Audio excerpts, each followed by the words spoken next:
Hi, I'm Dana, and today I wanted to talk about moving to a foreign country as an undiagnosed autistic child, because it's one of those things that I don't feel like that many people are probably going to relate to. I feel like not that many people have probably been through this type of experience, but I think that there's often still things that we can learn about ourselves from hearing other people's experiences, especially when it comes to seeing things from the autistic perspective. And I would like if someone else can relate, to be completely honest with you. I've not met anyone else that's had this type of experience. It'd be really nice to meet someone in the comments. In 2008, my parents decided that we were moving to Denmark because my dad was Danish and he'd wanted to move back for quite a long time. He wasn't really the biggest fan of the UK, and it had been something that had been discussed within the family for as long as I could remember at that point. It had always been something that was brought up and then brushed to the side. And it was mostly brushed to the side because my parents would talk to my oldest brother's support care team. He had a whole team of doctors and various people that supported him because he was autistic. And they repeatedly said that moving an autistic child to a different country would probably be quite traumatic for him, and it wouldn't be something he'd enjoy, and he probably wouldn't adapt very well, and just don't do it essentially. So they waited until he was old enough and had moved out on his own, and they were like, we're moving to Denmark. And right off the bat it was just a bit of a shit show, because I still don't really know what went down. I was 11 years old. My dad always insisted that his sister had lied to him and given him the impression that we would be moving to Denmark and everything was going to be super, super cheap. So we'd be able to sell our house in England dead easily and buy a farm, and we'd have horses and we'd be growing our own food, and it was going to be this incredibly idyllic European lifestyle. And then we couldn't sell the house in England, but we'd already made all of the arrangements to move to Denmark and start looking for a place. So me and my dad and my middle brother moved, and my mum stayed in the house in England for 6 months maybe. It was for quite a long time. It was just me and my dad and my middle brother living in Vejle in Denmark in quite a small flat. I don't really know how it all worked. I don't know if we had help from the government to get this flat or whatever else, but it was immediately a major culture shock for me as an 11-year-old, not even as a teenager yet, because up to that point we'd lived in one place for my entire life, and the way that I entertained myself and made friends and got on with life was I would go outside and I'd look for a group of kids, I'd go over and I'd be like, hiya, how are you, can we be friends? You know, I think that's what most people do as a child. But the specific neighbourhood that we'd moved to seemed to be, I don't know if it was just easier to get apartments there or if it was specifically where the government were putting foreigners, but it was entirely non-Danish people. So between speaking English and having the tiniest bit of Danish, I gathered up all my courage and started going over to kids in the area and being like, hi, let's be friends, and having them just stare at me. They didn't have a fucking clue what I was saying, you know. And there were all these different groups that I would go up to, and obviously kids are gonna hang out with the kids that are speaking the same language as them. So I would be greeted with Polish kids and then a group of Syrian kids, and just as I went around I just couldn't find anyone that understood me, that could speak to me, that I could have any sort of connection with, you know. And I'd complain about it to my dad and he'd be like, you just need to try harder. You just need to speak to them, you need to learn more Danish. And it was so frustrating getting to a point where my Danish wasn't awful, but I still couldn't speak to any of the kids in the local area. And I'm not someone who had the most friends in the world or had gotten on with people incredibly well, but I'd always had a few people in my local area that I could go and knock on and be like, is such and such coming to play? Can we go up and play Barbies in their room? You know, I had friends. I'd always had somebody, and all of a sudden I did not have anybody at all. I had never ever felt as isolated as I did sitting in my room up in this, it was the first time I'd ever been in an apartment, never mind lived in one, sitting in my window on the top floor watching the other kids play basketball and knowing that I couldn't, you know, I'd been over to that group of kids and been like, hi, can we be friends? And they'd all stop playing and stared at me until I left, you know? It didn't feel like anybody wanted to have anything to do with me in any way, not even to say hello. You know, my dad was working all the time, my brother was working all the time, I barely saw them, my mum was still in England, and I couldn't communicate with anybody around me. Like, even when I went to school, my Danish was not at a level where I could have a conversation, you know? Like, it just wasn't. People would be like, oh, hi, who are you? And I'd be like, oh, hi, I'm Dana, like, in Danish. And beyond that, they'd ask me a question and I had no idea what they were saying. And my parents had very much, and teachers in school as well, very much pushed the thing of like, well, they can all speak English. And it's like, yeah, but no one fucking wants to. Like, it's all very well that they can all speak a little bit of like base English. No one wants to speak English to me here. Like, it's just not happening. And I think it was like the first year and a half we were in Denmark, we were like specifically in Violet, and that was the situation the entire time. Like, I had nobody to speak to whatsoever. And it was also when I started getting really into the internet and started reading fan fiction and that kind of thing, for obvious reasons. And I do definitely honestly think that it like massively stunted my development, you know? Like, I don't think I was ever going to be like a social butterfly, but not having 3 years from the age of like just before my 11th birthday until just after I turned 13, just not being able to communicate with anybody my age, not really being able to communicate with people in general, because my teachers would only speak to me in Danish because you have to learn Danish, and I didn't understand what they were saying, they didn't understand what I was saying. They'd eventually switch to English if it seemed like I was getting distressed, but that was it. I didn't see my dad, I didn't see my brother, I didn't see my mum. Like, I just was completely isolated. And like, yes, I saw people with my eyes every day and heard them speaking around me. I didn't understand any of the language. I didn't know what the fuck they were saying. They didn't understand me. Nobody wanted to pay any sort of attention to me, you know? And one of the big things that had happened during that like first little era that we were there was the like velour, like velvety tracksuits had become the big like trending thing for the girls my age to be wearing. And I had grilled and like nibbled at my dad. It'd taken me like fucking months, and he'd eventually bought me this blue like velour tracksuit thing that everyone was wearing them. I thought they were ugly at the time. I still think they're ugly now, but everyone was fucking wearing them, so I wanted one and I got one. I walked to school and I had a few people I was fairly sure had complimented me. That's the thing as well, is when people would say things to me and they would like indicate towards my outfit or my hair or my makeup or whatever else, and I'd be like, okay, because I had no idea if they were insulting me or being nice. I didn't have a fucking clue. And I knew that in school in England, they'd mostly been insulting me, they'd mostly been making jokes about me, they hadn't been being nice to me. So I was very like, I don't know if there's a cultural difference and I'm suddenly cool here and getting compliments, or if these kids are also taking the piss out of me and I just literally do not know. But I'd gotten this tracksuit and I was dead fucking happy with myself. And some of the girls had invited me to play on like the weird like wooden play set thing that we had in the school. Like, Danish schools are like, honestly, the playgrounds are fucking sick. Like, if other kids hadn't been there, I would have loved the playground because there's just so much to do and so much to explore, and that was really cool. So I'd been invited to play and I was fucking buzzing, and then I slipped and I landed like full on my back in the mud. The entire backside of me was just soaked and drenched in mud, dark brown, and I got up and everyone's like howling with laughter, you know? And I walked to the bathroom and I locked the door and I phoned my dad and he hung up on me. Like, he answered it and then immediately hung up because he was in work, to be fair, but like I rang him back and I rang him back and he just kept hanging up on me. And eventually I texted him and I remember the text being just, I can't do this. I can't do this. That was all I could think in my mind with all this, but like, I just locked myself in the bathroom and I remember exactly how it felt. Like, the only thought in my head was, I can't do this. Like, there was nothing else going on in my head, outside of my head, any of it. And I texted my dad and he kept like being like, oh, you can, you're fine, just go back out, just do this, you know, like, asked what happened. I'd explained to a point, like, I was distressed to fuck, and he phoned the school and had a teacher come, and I just wouldn't open the door. I think I was probably in there for like 4 or 5 hours. Like, school finished and my dad's work eventually finished and he had to drive to the school with like, he had to drive home, get my clothes and then drive out to the school, which was like, I had to get a taxi from Violet with some other students. Like, it was a fair distance out. So like, I was literally just sat in this bathroom cubicle for like probably like that was the first break, and it was evening when my dad came and got me, and the entire time I was just like, I can't do this, I can't do this, I can't do this, can't do it.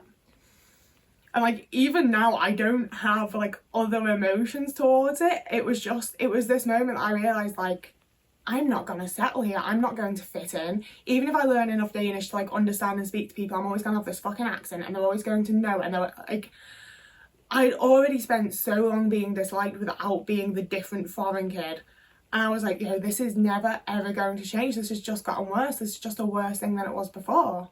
And I think I had like probably 2 or 3 weeks where I just refused to go back to school. I was like, I can't do it, I'm not doing it, and I can't.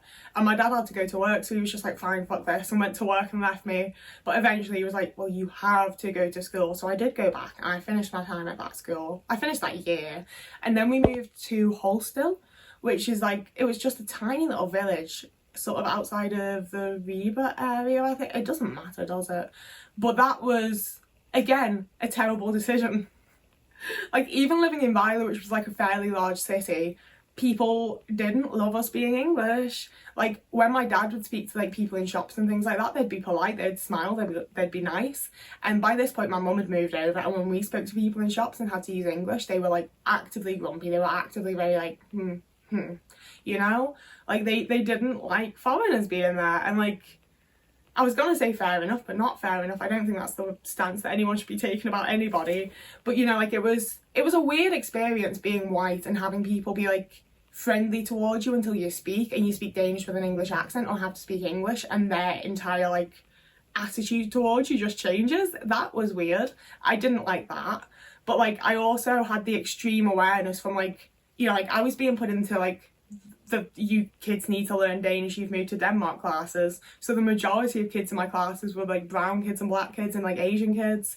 So I saw it all the time when we went out, and they would be getting dirty looks just based on how they looked. So I did have the thing of like a nice bit of white privilege, where if I just don't open my mouth, no one's gonna be rude to me. Like, people will just leave me alone as long as I don't fucking speak. So I pretty much just stopped talking for like the time that we lived in Denmark, honestly, like right from the start. Because when I didn't understand, I didn't know what to say. I'd just be like, oh, I don't understand. And then they'd stop trying, you know? Like, it really felt like I had like 3 years where I just didn't really talk.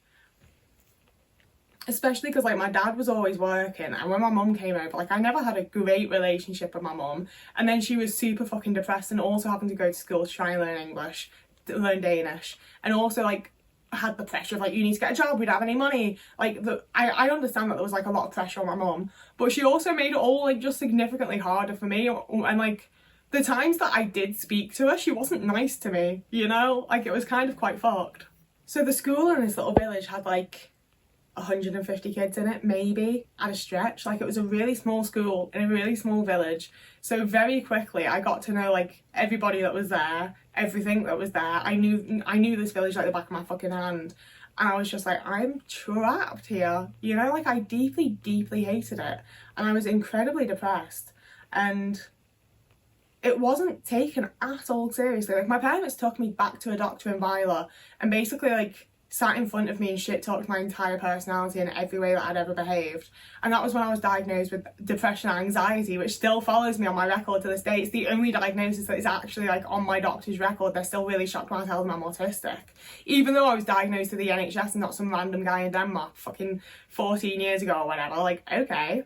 And my parents were also incredibly depressed, so they just didn't do anything.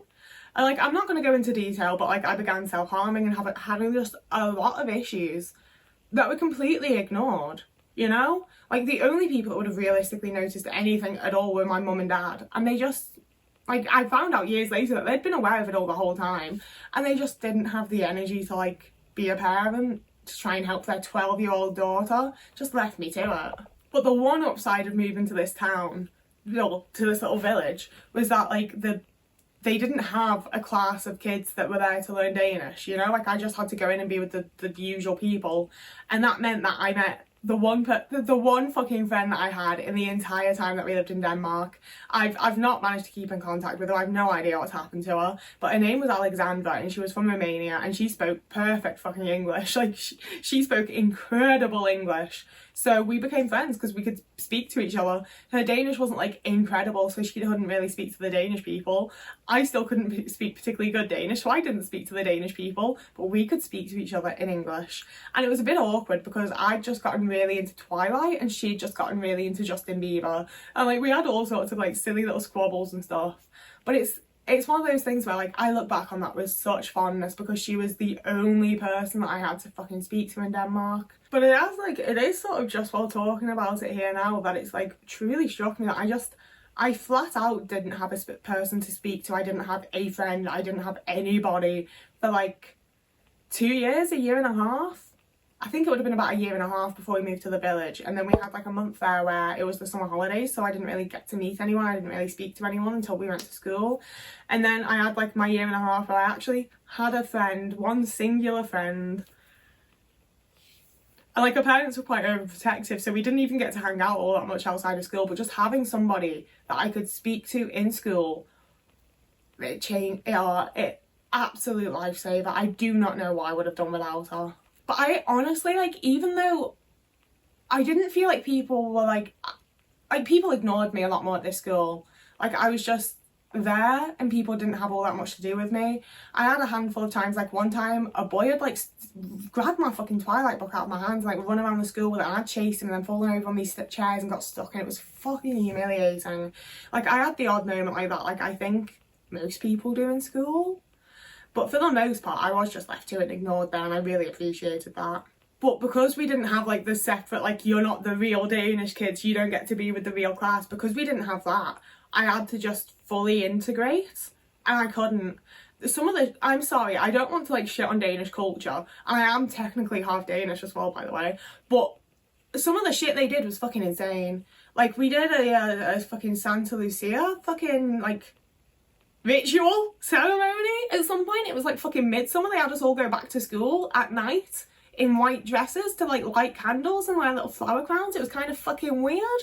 There were all sorts of like family sport fun days as well, which I fucking hated, because my mum was like quite severely overweight and my dad was just flat out disabled. So it's like, my parents aren't winning this fucking race. You know, like, my parents literally can barely move and you want them to do an egg and spoon race, like. So like, every event we had like that was just absolutely humiliating, and it felt, you know, like, I just felt like it was seen in such a specific way, that like all these Danish families are out here having fun and the English family just stood over there not doing it. And it's like, well, this isn't accessible, like, we literally can't join in, you know, like, that's not really our fault, but also we're just made to feel like these outsiders that can't be bothered to integrate when we are actually really fucking trying. Oh, we also had the school play where I'd been given a line that I essentially learnt phonetically. I had no fucking idea what I was saying. And then I had to wear this like horrible fucking dress for it that I hated as well. And I'd gotten dressed and I was ready for it, and nobody bothered to tell me that my dress was tucked into my underwear when I went on stage. Like, there were lots of things like that where I'm like, is that bullying, or did people just feel too awkward to say anything to me? Because I would have said something to someone personally if I'd seen that, but you know, like, it just didn't feel like I was a part of anything for years during like my most developmental social years. I was just on my own for the whole lot. Even when I tried to interact, I couldn't, you know, like, it was literally speaking to people and being met with a different language. Like, not hyperbole, not exaggeration, that is literally what was happening to me for 3 years. They couldn't understand what I was saying, I couldn't understand what they were saying, and I just had to smile and nod and try to fucking get through.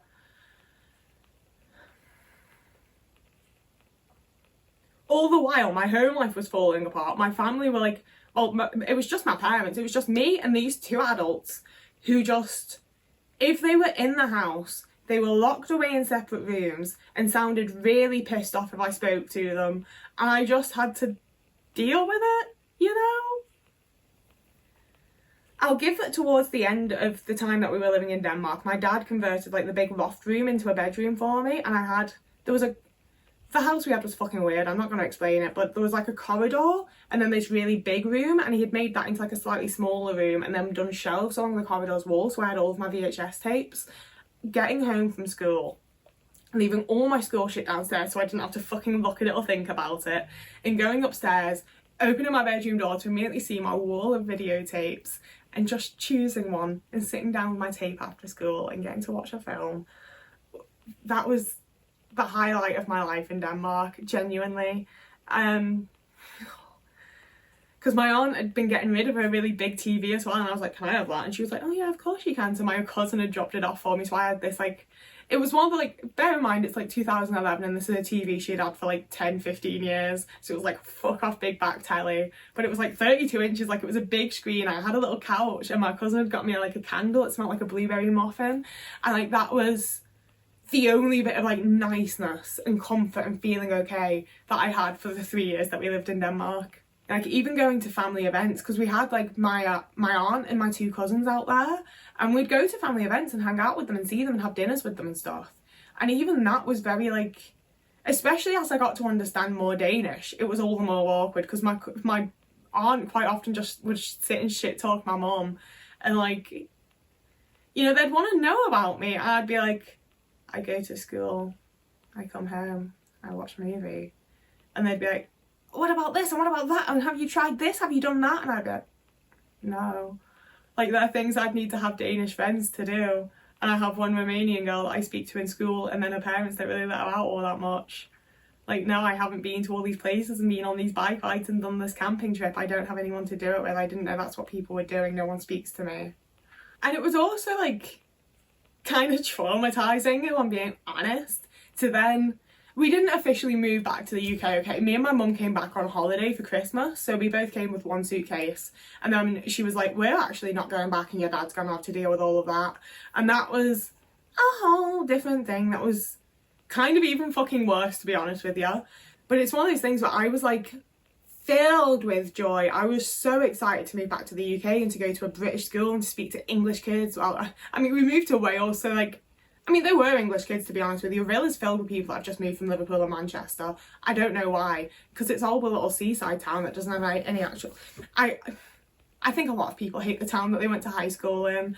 But I was so fucking excited, and like going into school and trying to talk to kids and realising like I don't know any of your like current pop culture, subculture. Like I don't know these TV shows you're watching, I don't know the music you're listening to, no one's reading books. Like, again, I was coming back expecting it to be the way that it was when I left, and it was like, again, just a massive culture shock where I was like, I don't know anything, I don't know how to do any of this, what the fuck? Like, at least I can speak to them and ask questions, but also a lot of the time when I do, they're laughing because these are bands that have been about for the last 3 years that everybody's heard of and I haven't.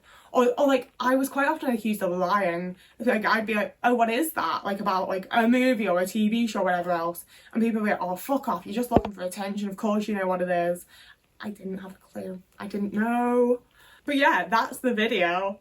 I've just been thinking about that period of my life a lot lately because I've never thought about it all that much before. It's, you know, it's the thing that I say when someone needs to know like my life story, when people are asking about my background. I'd either like, oh yeah, I was born in Stoke and then we moved to Denmark and then we moved to Vale and then I moved to Liverpool and now I've been in the Merseyside area for the last 10 years. And it's just the thing that I say. I don't think about it because it was fucking horrible, you know? But as I've done more like healing and exploring myself and all of that, I do think that it's actually the time that I started to build a lot of my coping mechanisms, a lot of the ways that I cope with socialising, and that it's not ways that benefit me in any way. And I think that I've continued to use them and adapt them and they don't really work. I don't know what the fuck I'm meant to do with that now that I figured it out, but you know, like knowing what the fuck's going on is half the issue, isn't it? It's half the battle. I've taken a step. But I definitely think that it affected me far more than I've ever given it credit for, and far more than, you know, like everyone acted like, oh, kids are made of rubbish, you'll just bounce back. And I don't think I did fucking bounce back, ever, you know? Like I didn't have the greatest fucking childhood before that point. And then that was like really a catalyst of when things really fucking went wrong and I was really massively out of my depth with absolutely no support.